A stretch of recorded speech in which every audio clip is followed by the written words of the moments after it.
In this lecture, we're going to introduce greedy algorithms.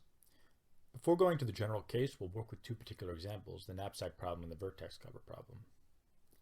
In the knapsack problem, we're looking to find a knapsack and maximize the value in our knapsack subject to a size constraint. The sum of the sizes in our knapsack is less than or equal to c. Each of our x's is either 0 or 1. The greedy algorithm is going to iteratively build a solution by first sorting the items in some particular order and then adding the items to our knapsack. First, we set our knapsack equal to the empty set. Our knapsack contains nothing. Then we iteratively add items to our knapsack. We're going to ensure that we never violate the constraint. As long as the constraint isn't violated, we're going to find the item I with the largest VI over SI. We're only going to look among the items that are going to fit into the knapsack. That is, we're not going to look at any item that's going to violate our knapsack constraint. After we find the largest item that's not going to violate our knapsack, we're going to add that item to our knapsack. When we're done, we're not going to be able to find any more items without violating our knapsack constraint, so we're going to return k.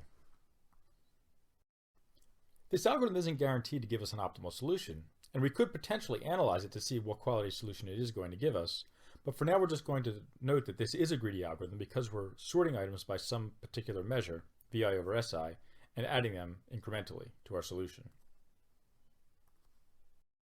In the vertex cover problem, we're looking to choose vertices to put it into our cover so that we cover every edge and so that the number of vertices we pick is minimized. In this case, our greedy algorithm is going to be just a little bit more complicated. We start off with the empty cover and we start off with saying that every edge is currently uncovered. And then we say, as long as there's some edge that's uncovered, that is, the set of uncovered edges is not empty, we find the vertex V that covers the most uncovered edges. After we find the V that covers the most uncovered edges, we add it to our cover, and then we update which edges are actually covered by removing the newly covered edges from the currently uncovered edges. We iterate through this until we get that our set of uncovered edges is empty. Once that's true, we return the cover C. Again, this isn't going to produce an optimal solution, and we could potentially show exactly how good this solution is going to be, but for now we're just going to note that this is a greedy algorithm. Now that we've seen two particular examples of greedy algorithms, we can say what a greedy algorithm is in general. There's no formal definition, it's just an idea. In this idea, usually we start with an empty set of elements. Elements are something that's defined by the problem. We then go through these set of elements and find the most efficient one. What the measure of efficiency is going to change for each different problem. After we find the most efficient element, we add it to our solution, and then we iterate, continuously adding efficient elements to our solution until we're done. Done, again, is problem dependent. The most important part in designing a greedy algorithm is looking for the measure of efficiency that's going to be useful. In most cases, the measure of efficiency that we're going to use is the increase in objective function over the tightness of the constraints.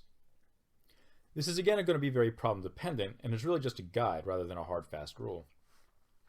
For example, in the knapsack problem, if we add an item to our solution, the increase in the objective function is straightforward. It's the value of the item.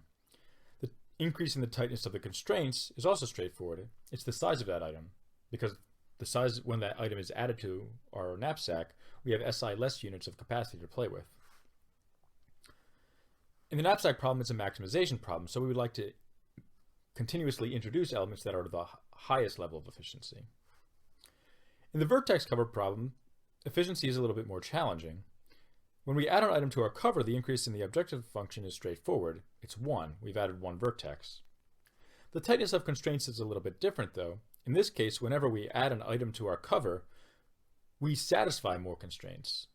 So in this way, when we add an item to our cover, the amount of tightness in our constraints is reduced by the amount of covered edges. In the case of the vertex cover, it's a minimization problem, so we'd like to, in some sense, get the least efficient element. In this case, we find the least efficient element by finding the vertex that covers the largest amount of elements. That reduces this quantity to the lowest value. In general, designing a greedy algorithm is finding the notion of efficiency that's going to work, and then finding the criterion for when we're done. After we find what the measure of efficiency is and when we should stop, all we do is we continuously increase our solution by adding efficient elements.